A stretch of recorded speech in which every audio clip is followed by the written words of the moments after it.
इस 5 से 10 मिनट की वीडियो सीरीज में अपन 2 कॉन्सेप्ट करते हैं और साथ में 2 क्वेश्चन करते हैं। क्वेश्चंस होते हैं जेई मेंस के, जेई एडवांस के जो इंपॉर्टेंट क्वेश्चंस हैं उनको अपन रेलेवेंट क्वेश्चंस को ले रहे हैं, एनसीईआरटी एग्जाम्पलर एनसीईआरटी के क्वेश्चंस, ठीक है, और नीट एम्स के जो रेलेवेंट पीवाईक्यू मतलब अच्छे लेवल के पीवाईक्यू हैं उनको ले रहे हैं। साथ में आपको इंपॉर्टेंट क्वेश्चंस भी मिल रहे हैं, कॉन्सेप्ट भी मिल रहा है, तो रोज देखा करो इस वीडियोस को, है ना। क्वेश्चन है 8 gram of NaOH is dissolved in 18 gram of H2O, mole fraction of NaOH in solution and molality of the solution. JEE का क्वेश्चन है, आपको पूछा है मोल फ्रैक्शन और मोलेलिटी, ठीक है सर। कैसे निकालोगे, देखो कॉन्सेप्ट देख लो मोल फ्रैक्शन का। मोल फ्रैक्शन कैसे निकालोगे, जैसे किसी भी ए कंपाउंड के लिए मोल फ्रैक्शन लिखते हैं तो कैसे लिखते हैं, moles of A upon total moles and total. अब टोटल में चाहे ए बी सी डी कितने भी हो सबके टोटल मोल लिखोगे नीचे, है ना। एक फॉर्मूला, एक कॉन्सेप्ट और याद रखो, देखो सॉल्यूशन में हर जगह आप कोलिगेटिव प्रॉपर्टी पढ़ोगे ना, वहां पे बहुत इंपॉर्टेंट आएगा, बहुत जगह काम आएगा। मोलेलिटी का एक फॉर्मूला बताता हूं, मोल फ्रैक्शन और मोलेलिटी में रिलेशन, है ना, वो याद रख लो। सॉल्यूशन चैप्टर में कोलिगेटिव प्रॉपर्टीज में भर भर के काम आता है वो फॉर्मूला, है ना।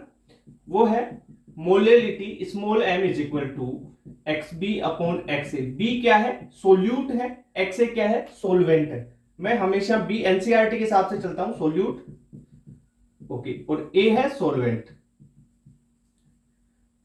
Into 1000 upon molar mass of solvent.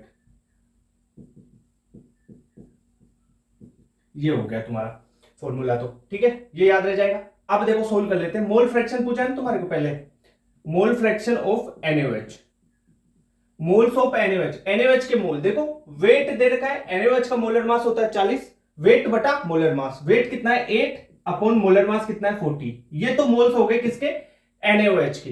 Total moles NaOH है एक तो इसमें, साथ में वाटर है सोलवेंट 18 ग्राम, तो वाटर के मोल कितने हो गए 18 बटा 18। कैसे, 18 ग्राम तो वेट दे रखा है, मोलर मास होता है इसका 18। क्लियर बात, कर लोगे। अब देखो यहां से ये आ जाएगा 1/5 अपॉन 1 प्लस 1/5 प्लस 1, ठीक है सर। तो इसे सोल्व करते हैं, 1/5 अपॉन 6/5 यानी 1/6। क्लियर बात, ये आ गया आपका 1/6, तो इसे आप लिख सकते हो 0.167, है ना, 0.16 हो गया। ये तो आ गया आपका पहले का आंसर, मोल फ्रैक्शन आ गया। क्लियर बात, ठीक है सर। नेक्स्ट अपने को मोलेलिटी निकालनी है। मोलेलिटी ये होती है XB, तो सोल्यूट का देखो NaOH सोल्यूट का तो मोल आ गया, XB का तो अपने पास मोल फ्रैक्शन XB, XA और निकालना है। XA कैसे होता है, देखो XB प्लस XA दोनों की वैल्यू 1 के बराबर होती है, तो XB कितना देगा 1.6 plus XA is equal to 1। यहां से XA आप निकालोगे तो 0.84 आ जाएगा, ठीक है, ये निकाल लिया। अब मोलेलिटी कर लो, molality is equal to XB 0.16 upon XA 0.84 into 1000, okay. अब देखो आपको वाटर दे रखा है सोलवेंट, सोलवेंट का मोलर मास लिखना होता है, वाटर का कितना होता है 18 इंटू 18, ठीक है, ये हो गया। अब देखो सोल्व कर लो इसको, ये 3 जीरो है ना, तो पॉइंट से ये, तो पॉइंट से पॉइंट हटा दो, यहाँ पे तो 0.84 है ये और 0.16 है, तो ये लगभग 167 अपॉन 15.12, ठीक है। अगर इसे फर्दर सोल्व करते हो तो मोलेलिटी आती है आपकी 11.04 मोलर, ठीक है। जेई का क्वेश्चन आंसर पता है मेरे को तो, है ना, 11.04 सोल्व कर लो इसको, इतना ही आएगा, 11.04 ही आएगा ना। तो ये बात है, ये क्वेश्चन हो गया।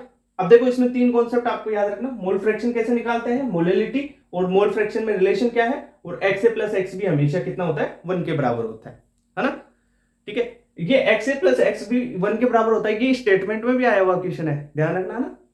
तो नेक्स्ट क्वेश्चन करते हैं, इसको नोट कर लो एक बार।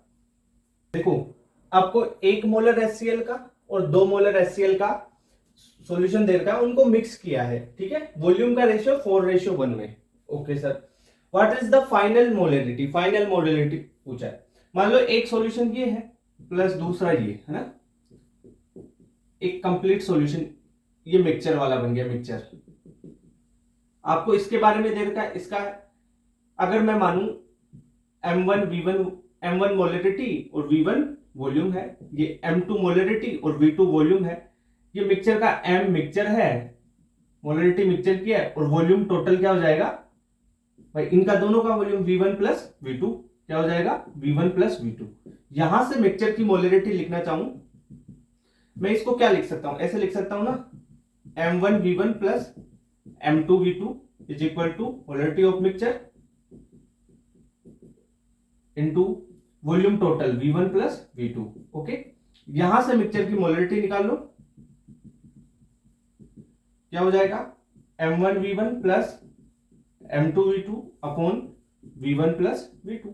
यहां पे आपको देख लो, ये बात होगी, ड्राइव कर दिया इसको ना, मोलरिटी मिक्सचर की पूछिए, क्या हो जाएगा, M1V1, देखो 1 मोलर HCl, वॉल्यूम दे रखा है 4 के रेशियो में, तो 1 मोलर इंटू वॉल्यूम कितना दे रखा है 4, ठीक है, तो डायरेक्ट 1 और 4 रख ले अपन, 1 इंटू 4 प्लस M2 दे रखा है तुम्हारे पास 2 मोलर, ठीक है, 2 इंटू वॉल्यूम दे रखा है 1 के रेशियो में, तो 1 अपॉन 4 प्लस 1, 4 प्लस 1 यानी क्या आ जाएगा 6/5, 6/5 यानी 1.2 मोलर इसकी मोलरिटी आ जाएगी।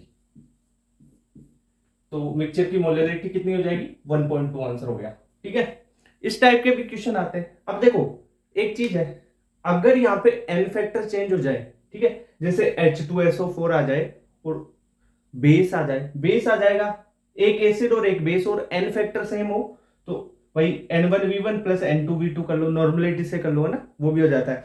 अगर एन फैक्टर चेंज होगा ना, तब ग्राम इक्विवेलेंट से करोगे, तब फायदे में रहोगे, क्योंकि कई बार ये फॉर्मूला नहीं लगेगा। जब एन फैक्टर चेंज हो, सेम हो, जैसे HCl है कोई दिक्कत नहीं है, NaOH है कोई दिक्कत नहीं है ना, पर एन फैक्टर चेंज करोगे तब दिक्कत आ जाएगी। कुछ क्वेश्चंस में आती, मतलब जेई मेंस के अच्छे क्वेश्चंस में, नीट वाले में तो नहीं होता, नीट में तो यही लगता है जनरली, पर मैं आपको सिखा दूंगा कि ग्राम इक्विवेलेंट से, ठीक है, आप एन फैक्टर वाले क्वेश्चंस कैसे सोल्व करोगे, ये है ना, किसी एक वीडियो में डाल देंगे, है ना।